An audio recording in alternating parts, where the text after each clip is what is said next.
right, let's dive into this. LGD-3303, huh? You and me both, we want to get to the bottom of this. Yeah. This article from Steroids and Performance-Enhancing Drugs is going to be our guide today. Yeah, it's pretty interesting stuff. So LGD-3303.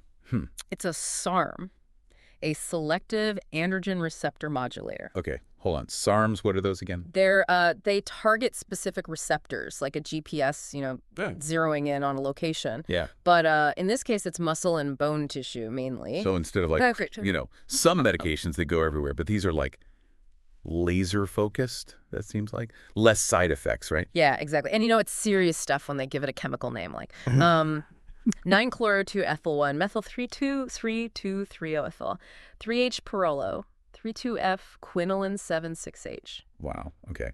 Okay. I'm not even going to try that one. Wow. So LGD-3303, why are people so interested in this stuff? Early research suggests it could treat muscle wasting, boost bone density, maybe even fat loss. So if it can help with those conditions, I mean, that's huge for a lot of people. How does it even work? Basically, it binds to those androgen receptors in the muscle and bone, and then it triggers a whole cascade of biological activity. So it's like flipping a switch. Yeah. Telling the cells to build and strengthen. Exactly. And that's where the selective part comes in. Right. It's mostly focused on muscle and bone. Okay. So less side effects compared to like regular steroids. Right. What does the research say so far? Animal studies look good. Pretty significant increases in muscle growth and bone density. Okay. But that's just animals. Okay. We need human trials. Yeah. But those are still ongoing. So what about the side effects? Well, some short-term stuff, like a mild water retention, some changes in sex drive, and maybe some impact on the prostate. But it seems less severe than with steroids. Okay. That makes sense, since it's more targeted. But long-term, what can we expect? One concern is that it could suppress the body's natural androgen production, especially with long-term use. So you might need, like, post-cycle therapy to get your hormones back to normal. Exactly. Okay. So where does all this put LGD-3303 legally? That's a good question. Right now, it's classified as a research chemical in a lot of countries. So you can't just buy it at the pharmacy. Right. Researchers need special permission to work with it. So they're being careful. Oh, yeah. Making sure it's used responsibly. Absolutely. If you are interested in more topics like this, you can visit our website, publichealthlaw.net. So we've covered what it is, how it works, potential benefits, and we're talking about responsibility. Yeah. But there's more to discuss, right? Yeah, definitely. We've got to look at how it compares to other SARMs, like ligandrol, and even traditional steroids. Okay, that's next time on the Deep Dive. We'll break down those comparisons and see how LGD-3303 stacks up. Stay tuned. Welcome back now. Let's get into those comparisons, starting with, how LGD-3303 stacks up against other SARMs, specifically ligandrol. Okay, yeah, I remember that from the article. LGD-3303, they sound so similar. Yeah. What are the differences? Well, they're both SARMs, so they share that targeted approach, more, to androgen receptors. But there are subtle differences in their chemical structure. Think of them as keys designed for specific locks.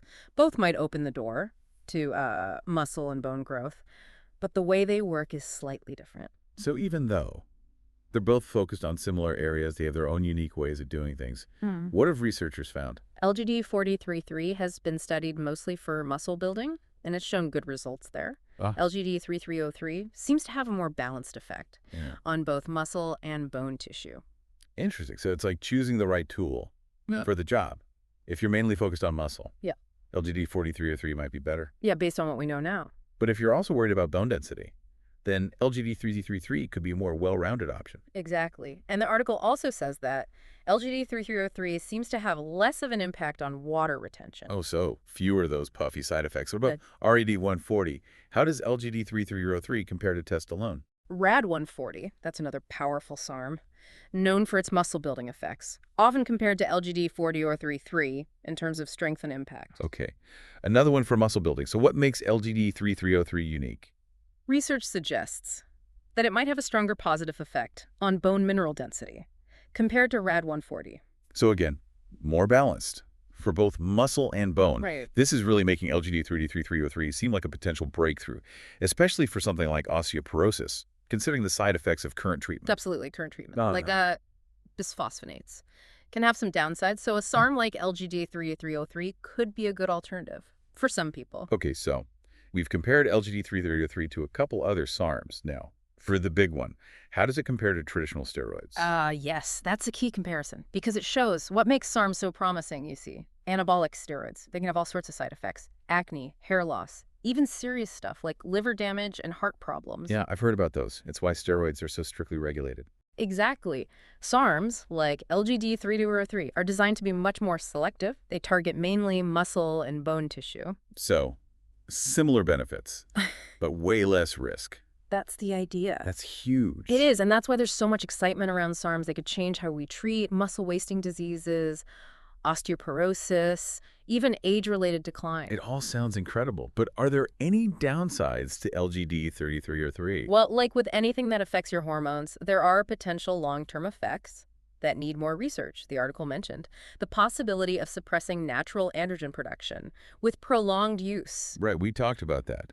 The body might need help to get back to its normal balance. Exactly. That's why responsible research is so important. We need to make sure we're not causing new problems while trying to solve old ones. So, where does LGD-3303 stand right now? Research is ongoing. Human trials are being conducted. What are they looking at? They're investigating its potential for treating muscle-wasting diseases, osteoporosis, and age-related decline. And are they looking at the long-term effects too? Oh, yeah, absolutely. They're trying to get a full picture of how it affects hormonal balance, cardiovascular health, and other systems over time.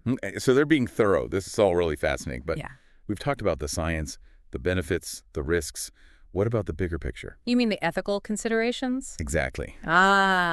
Yes. That's a whole other conversation. Yep. In the next part, we'll dive into those ethical dilemmas and the broader societal implications. Stay tuned as we unpack the ethics of this cutting-edge science. So we're back, ready to tackle these ethical questions. Yeah, this is where things get complicated. Right, it's not just about the science anymore. Exactly. We have this potential tool for, improving health and performance. But it comes with all these ethical dilemmas. Yeah, and one thing that jumps out is the potential for misuse, especially in sports. Oh, yeah, for sure. Imagine athletes using LGD-3303 to get an edge. It wouldn't be fair at all. And we have doping regulations for a reason. Right. But SARMs are so new. The testing might not be there yet. It makes you think, when does it stop being a fair game? Exactly. And it's not just professional athletes either. You're right. Think about young athletes trying to make it. Yeah. They might feel pressured to use these things. Oh, absolutely. The pressure to succeed is huge. It can lead to bad decisions. We need to make sure young athletes understand the risks. Yeah, the health risks and the ethical implications. Education is key. For sure. Open dialogue. Absolutely. It goes beyond sports, doesn't it? You're right.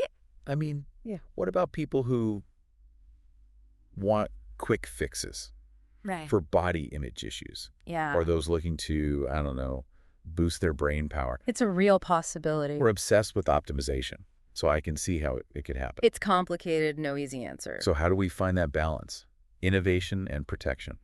Transparency in research is key, You mean making sure we understand the long-term effects both good and bad. before it's widely available. Exactly. So rigorous testing, long-term studies. And open communication. We can't just focus on the good stuff. No, we need the whole picture. And we need to talk about the ethics. Yes. Bring everyone to the table. Scientists, policymakers, Ethicists. athletes, the public. It's a societal conversation. Absolutely. We need to decide what we value as a society. Where do we draw the line? How do we ensure responsible use? It's a crucial conversation. And it needs to happen now.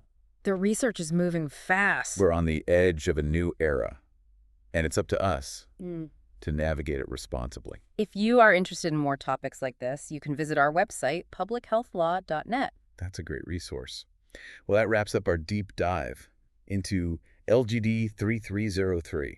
We covered a lot. We did. The science, the potential, the risks, the ethical dilemmas. It's a lot to think about. It is. But hopefully you have a better understanding now of this compound. And of this whole field of research. Remember, knowledge is power. The more we know, the better decisions we can make. Thanks for joining us.